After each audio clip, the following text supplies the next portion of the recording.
Welcome to top study point. स्वागत है प्यारे बच्चों। एंड आज की ये स्पेशल वीडियो क्लास 10th का आपका जो साइंस का सब्जेक्ट है बच्चों, इसके प्री बोर्ड के एग्जाम के लिए। जी हाँ, जैसा कि आप सभी बच्चों को पता है कि आने वाले कुछ ही दिनों में यानी कि 26 दिसंबर 2024 को साइंस का आपका जो प्री बोर्ड का एग्जाम है बच्चों, ये होने वाला है। ठीक है, तो आपके 26 तारीख के पेपर की तैयारी को बेहतर से बेहतर बनाने के लिए, आपकी जो प्रिपरेशन है एग्जाम के लिए वो बहुत अच्छी हो और आप 80 आउट ऑफ बहुत अच्छा स्कोर कर सकें बच्चों, इस बात को ध्यान में रखते हुए आज हम लेके आए हैं प्रीवियस ईयर का, यानी कि पिछले साल पिछले सेशन 2023 और 24 का जो प्री बोर्ड एग्जाम हुआ है साइंस का, उसी के क्वेश्चन पेपर के बारे में। जी हाँ बच्चों, पिछले साल के क्वेश्चन पेपर को हम लोग देखने वाले हैं। अब आप ये कहोगे कि सर जी ये तो हो चुका, तो इससे में क्या फायदा होगा? तो इससे आपको एक नहीं दो नहीं बल्कि चार चार फायदे होने वाले हैं। सबसे पहले तो आपको यह पता चल जाएगा कि साइंस का आपका जो पीरियड का एग्जाम होगा उसके पेपर का पैटर्न क्या रहने वाला है। ठीक है, सेकंड, पेपर का आपका जो लेवल है वो इजी होगा, हार्ड होगा या फिर बहुत ज्यादा हार्ड आने वाला है। और तीसरा सबसे जरूरी, आपके साइंस के पीरियड के एग्जाम के लिए कौन कौन से ऐसे मोस्ट इंपॉर्टेंट क्वेश्चंस हैं जो ज्यादातर पेपर में आते ही आते हैं, उन इंपॉर्टेंट क्वेश्चंस को भी हम देखेंगे। एंड द लास्ट, कि आपके ऑफिशियल एग्जाम से पहले आपकी बहुत अच्छे से प्रैक्टिस भी हो जाएगी। ठीक है, ऑफिशियल एग्जाम से पहले, जिससे आपको अंदाजा लग जाएगा कि आपने कितनी तैयारी कर रखी है। ठीक है, तो आओ बच्चों शुरुआत करते हैं और एडवांस में ही आप सभी को क्लास 10th के आपके साइंस के प्री बोर्ड के एग्जाम के लिए ऑल द बेस्ट। चलो बच्चों शुरुआत करते हैं। देखो, साइंस का आपका जो पेपर है ये आपका 3 घंटे का रहने वाला है और ये 80 नंबर का होगा। और हाँ, एक चीज, ये जो पेपर है ना, ये आपको मैं हिंदी में तो दिखाऊंगा ही अच्छे तरीके से, साथ ही साथ साइंस को इंग्लिश में भी आपको मैं दिखाने वाला हूं, तो दोनों मीडियम के बच्चों के लिए वीडियो रहेगी। ठीक है, देखो अब यहाँ पे हम पेपर के पैटर्न की अगर बात कर लें तो पेपर में आपके 5 खंड होंगे और 39 प्रश्न होंगे। ठीक है, आपका जो खंड का होगा इसमें 20 वास्तुनिष्ठ प्रश्न होंगे, एक एक अंक के, यानी कि पेपर में टोटल आपसे 20 एमसीक्यू पूछे जाएंगे। ठीक है, फिर यहाँ पे खंड खा देखेंगे तो 2 अंक के टोटल आपसे 6 क्वेश्चन पूछे जाने हैं, जिनका आंसर आपको 30 से 50 शब्दों में देना है। फिर खंड गा के अंदर आपके 3-3 नंबर के 7 क्वेश्चन यहाँ पे होने वाले हैं, जिसका आंसर आपको 50 से 80 शब्दों में देना है। फिर खंड घा रहेगा, इसमें आपके 5-5 नंबर के 3 क्वेश्चन होंगे, जिनका आंसर आपको 80 से 100 शब्दों में देना है। और पांचवा जो खंड है आपका, इसमें 4-4 नंबर के 3 क्वेश्चन होंगे, स्रोत आधारित या केस आधारित कह लीजिए, इस तरीके से। ठीक है, तो ये है आपका पेपर का पैटर्न। और सेम इसी को यहाँ पे आप इंग्लिश मीडियम में देख सकते हैं। 39 क्वेश्चन होंगे, 5 सेक्शंस होंगे। सेक्शन ए में 20 एमसीक्यू होंगे। सेक्शन बी में आपके 6 क्वेश्चन होंगे वेरी शॉर्ट आंसर टाइप के 2 नंबर के। सेक्शन सी में आपके 7 क्वेश्चन होंगे शॉर्ट आंसर टाइप के 3 मार्क्स के। सेक्शन डी में आपके 3 लॉन्ग क्वेश्चन होंगे 5 मार्क्स के। और सेक्शन ए में 3 क्वेश्चन होंगे सॉर्स बेस्ड कह लीजिए, केस बेस्ड कह लीजिए, ये आएंगे आपके 4 नंबर के। ठीक है, तो ये तो हो गया भैया जी आपका यहाँ पे पेपर का पैटर्न कंप्लीट। तो आर यू गाइस रेडी? शुरुआत करें आज के इस पेपर को, तो चलिए शुरू करते हैं। तो यहाँ पे आप देख सकते हैं बच्चों, इस पेपर का जो हमारा सबसे पहला खंड है, खंड नंबर का, वो यहाँ से शुरू हो जाता है, जिसमें सबसे पहले आपको 20 एमसीक्यू करने हैं। ठीक है, अब आपको मैं एक चीज पहले ही बता दूं, इस वीडियो में हम इस पेपर का केवल रिव्यू करने वाले हैं, यानी कि हम पेपर को देखने वाले हैं कैसा आया था। अगर आपको इसका कंप्लीट सॉल्यूशन चाहिए, ठीक है, अगर आपको इसका कंप्लीट सॉल्यूशन चाहिए तो आप सभी को फटाफट से इस वीडियो के कमेंट बॉक्स में एक कमेंट करना है। और कमेंट कैसे करना है? आपको लिखना है नीड सॉल्यूशन। ठीक है, नीड सॉल्यूशन इक्वल का साइन डाल के साइंस। ठीक है, नीड सॉल्यूशन साइंस। आप जितना ज्यादा कमेंट करेंगे उतनी ही जल्दी से जल्दी आपके लिए मैं इस क्वेश्चन पेपर का सॉल्यूशन वाला वीडियो भी बना दूंगा। ठीक है, तो चलो देखते हैं। तो देखो क्या कहा गया है, 1 से 20 तक प्रत्येक के लिए 4 विकल्पों में से किसी एक का चयन करें और लिखें। तो देखो बच्चों, सबसे पहला क्वेश्चन है, उपचयन एक प्रक्रिया है जिसमें शामिल है। तो उपचयन जो है बच्चों, इस प्रक्रिया में क्या शामिल होता है? ऑक्सीजन का योग, हाइड्रोजन का योग, ऑक्सीजन को हटाना। बी और सी इसमें दोनों राइट है। ठीक है, तो उपचयन की जो क्रिया जो इसमें क्या शामिल होता है, यानी कि जो ऑक्सीडेशन है, ठीक है, इसके प्रोसेस में क्या इन्वॉल्व है। ठीक है, तो आप यहाँ पे देख सकते हैं इजीली। सेकंड क्वेश्चन है बच्चों, कि पृथ्वी की भूपट्टी में सबसे प्रचुर मात्रा में पाई जाने वाली धातु कौन सी है। तो पृथ्वी में सबसे ज़्यादा में कौन सी धातु पाई जाती है बच्चों? लोहा है, एल्युमिनियम है, कैल्शियम या फिर सोडियम। सोचो फटाफट से आप सारे बच्चे। सेम इंग्लिश में, the most evident metal in the earth crust is, तो कौन सा पाया जाता है बच्चों? यहाँ से आप देख सकते हैं। ठीक है, चलो एक बार मैं इसको थोड़ा सा बड़ा कर देता हूँ। हाँ अब ठीक है। उसके बाद में यहाँ पे आता है हमारा क्वेश्चन नंबर 3।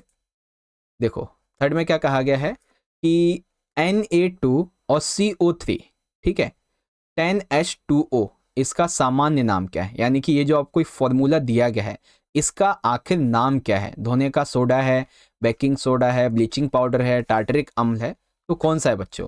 तो जो आपका नाम है इस फॉर्मूले का वो कौन सा, यहाँ पे आप देख सकते हैं।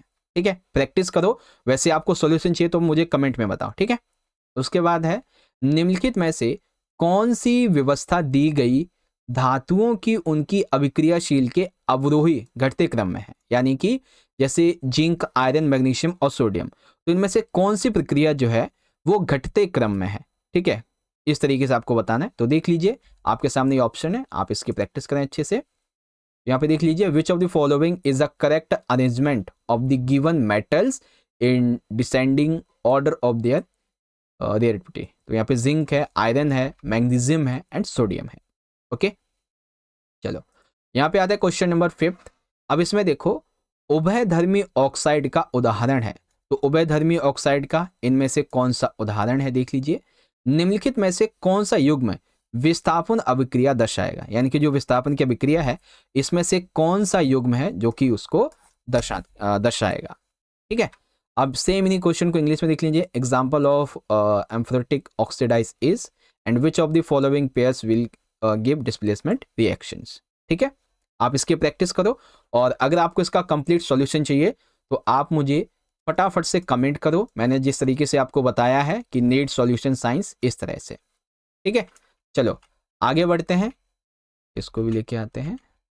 अब देखो 7 क्या कहता है कि एक एल्युमिनियम की जो पत्ती है इसको परख नली में तुरंत तैयार किए गए फेरस सल्फेट के विलयन में डुबाकर रखा जाता है।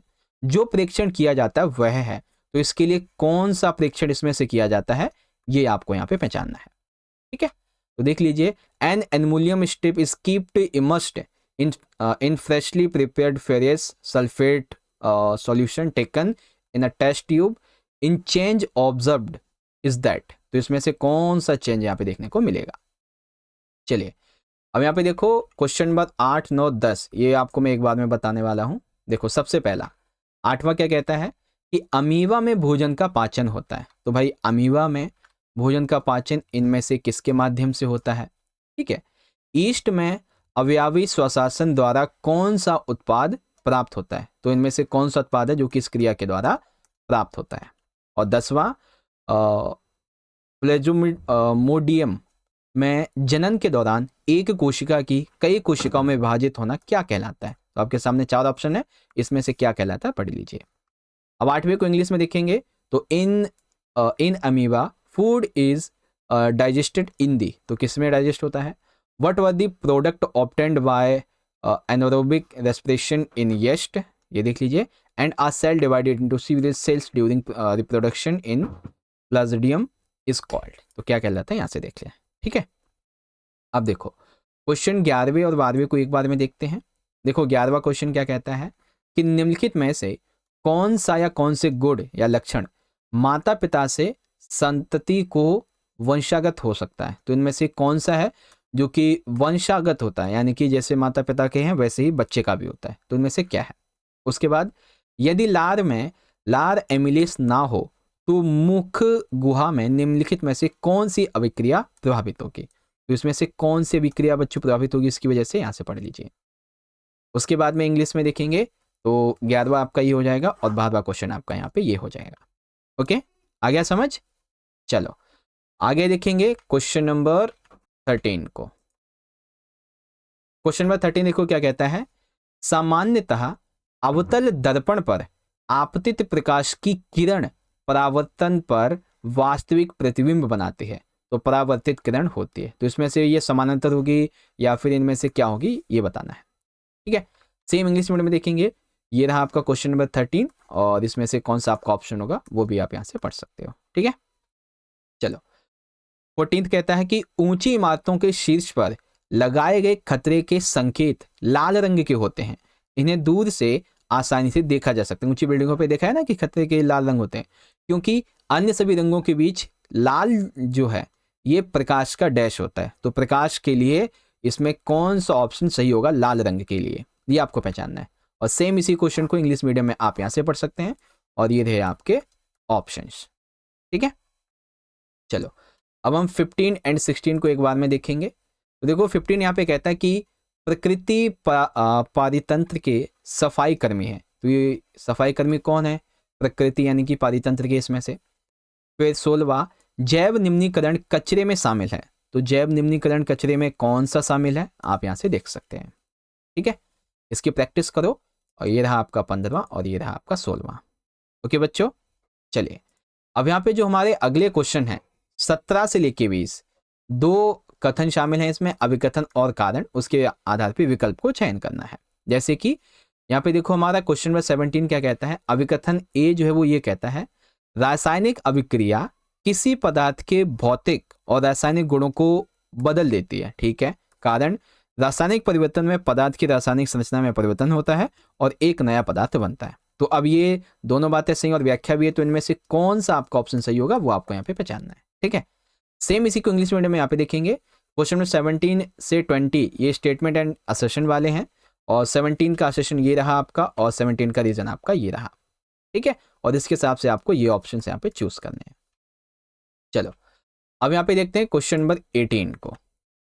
अब देखो 18 में यहाँ पे क्या कहा गया है, अभिकथन कहता है आंतरिक निषेचन में नर और मादा युग्मक मादा शरीर के अंदर संलयन करते हैं, कारण सभी मछलियों में निषेचन आंतरिक रूप से होता है।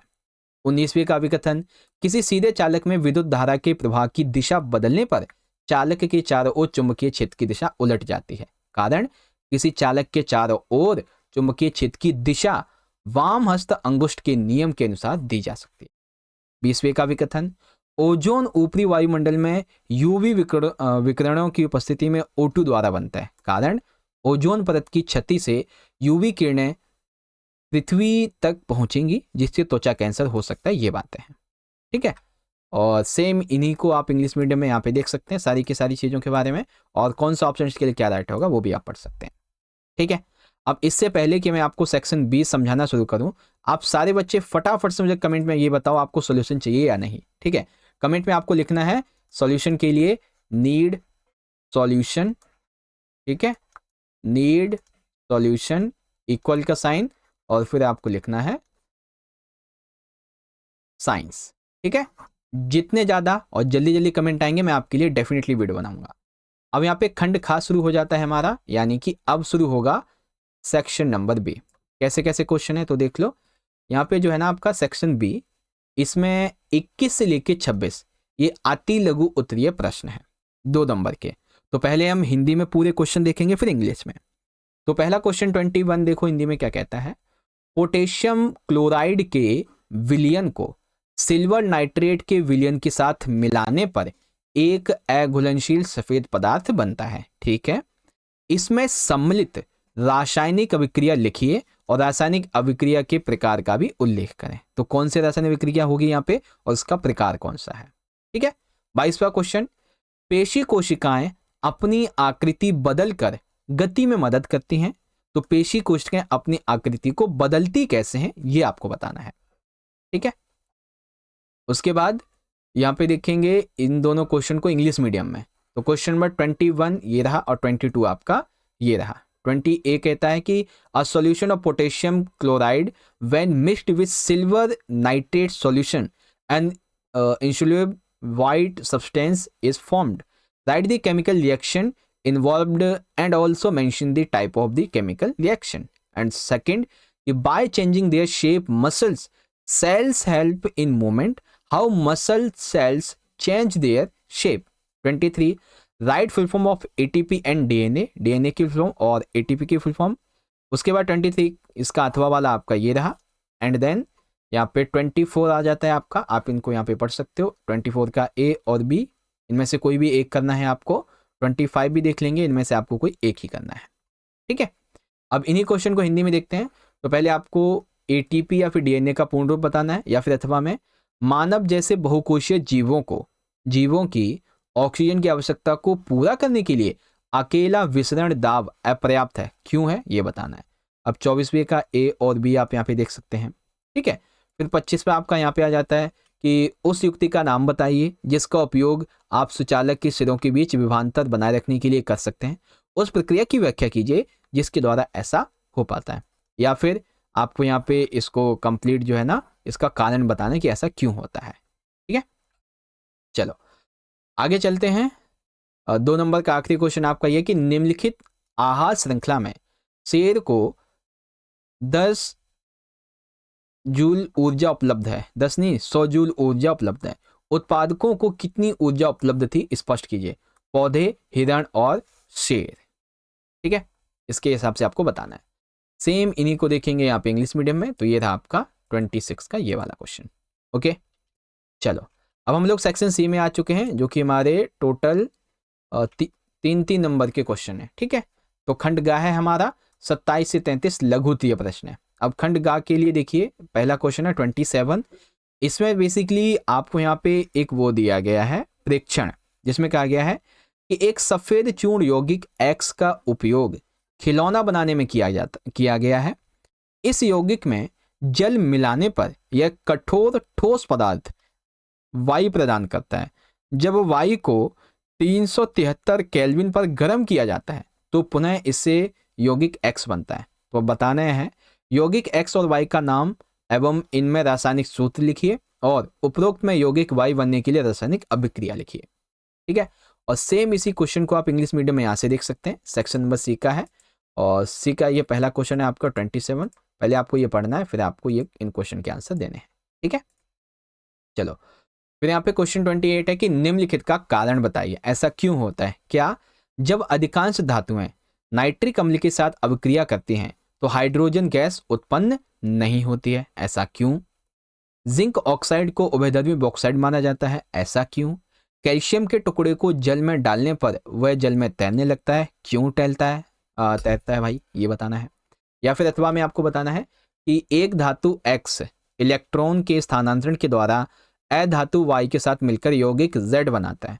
तो यौगिक Z में आबंध का प्रकार बताइए। यौगिक Z की भौतिक प्रकृति कैसी या फिर क्या होगी, ये बताइए। क्या यह यौगिक केरोसिन या पेट्रोल में घुल पाएगा या घुल जाएगा, ये बताइए। तो ऐसे करके हैं। सेम 28 को इंग्लिश मीडियम में देखेंगे, आपको रीजन देने हैं। ठीक है, इन तीनों के ऐसा क्यों होता है, और इसको पढ़ने के बाद आपको इन तीनों के क्वेश्चन के आंसर देने हैं एक एक नंबर में। ठीक है, तो या तो आपको ये करना है या तो आपको ये करना है, कोई भी। चलो अब देखते हैं 29 को। इसमें देखिए क्या कहा गया है कि उस अंतःस्रावी ग्रंथि का नाम बताइए जो वृद्धि हार्मोन स्रावित करती है। उसके बाद निम्नलिखित का व्यक्ति पर क्या प्रभाव पड़ेगा, वृद्धि हार्मोन की कमी से और वृद्धि हार्मोन के अत्यधिक स्राव की वजह से क्या प्रभाव पड़ता है। ठीक है, चलो तो 29 का एक कहता है, ये रहा आपका, और बी में ये जो है ना, इसके लिए आपको ये 2 आंसर करने हैं। ठीक है, 2 क्वेश्चन करने हैं। चलो अब आती है बारी क्वेश्चन नंबर 30 की। इसमें क्या क्या है, मेंडल ने मटर में 2 लक्षणों की वंशानुगति का अध्ययन करने के लिए एक प्रयोग किया। अब इसके बारे में आपको कैसे निष्कर्ष निकालना है ये देखना है। ठीक है, तो F1 F2 पीढ़ी में लक्षणों को वंशानुगत के संबंध में उसका निष्कर्ष क्या थे। उपरोक्त प्रयोग में F2 पीढ़ी में भिन्न लक्षणों के प्राप्त अनुपात बताइए। और 31 देखेंगे, तो प्रकाश का अपवर्तन किसे कहते हैं। और बी, यदि पानी का अपवर्तनांक 4/3 है और कांच का अपवर्तनांक 3/2 है तो कांच का अपवर्तनांक पानी में सापेक्ष में क्या होगा, ये बताना है। ठीक है, अब सेम इन्हीं को इंग्लिश मीडियम में देख लेंगे। तो 30 ये हो जाएगा आपका, और 31 के आपके ये 2 पॉइंट है। इसमें भी आपके ये 2 पॉइंट है, इनको करना है। ठीक है, चलो आगे देखते हैं क्वेश्चन नंबर 32। आप 32 में देखो यहाँ पे कि 2 समान प्रतिरोधकों को पहले श्रेणी क्रम में और फिर पार्श्व क्रम में संयोजित किया जाता है। दोनों स्थिति के समतुल्य प्रतिरोध का अनुपात ज्ञात कीजिए। तो अनुपात आपको ज्ञात करना है, प्रैक्टिस करो अच्छे से इनकी। ठीक है, फिर 33वीं का पहला है अच्छा 33वें को पहले को समझने से पहले 32 इंग्लिश मीडियम में देख लो, ठीक है। 32 का इंग्लिश मीडियम आपका इस तरीके से रहने वाला है। चलो 33 देखते हैं। यहाँ पे कहा गया कि कॉलम ए, ये जो है यहाँ पे कुछ विद्युत उपकरण है, ये सभी जो है ना ये बेसिकली हमारे कुछ विद्युत उपकरण हैं, ठीक है। और कॉलम बी यानी कि ये इन उपकरणों को बनाने के लिए उपयोग की जाने वाली सामग्री सम्मिलित है, यानी कि ये बनते किससे हैं, इसके लिए ये सामग्री है। तो कॉलम ए और बी का मिलान कीजिए, तो इसमें आपको मिलान करना है 2 नंबर का, ठीक है। और 600 ओम प्रतिरोध का एक बल्ब 110 वाट स्रोत से कितनी विद्युत धारा लगेगा, विद्युत धारा लेगा, ये बताइए, ठीक है।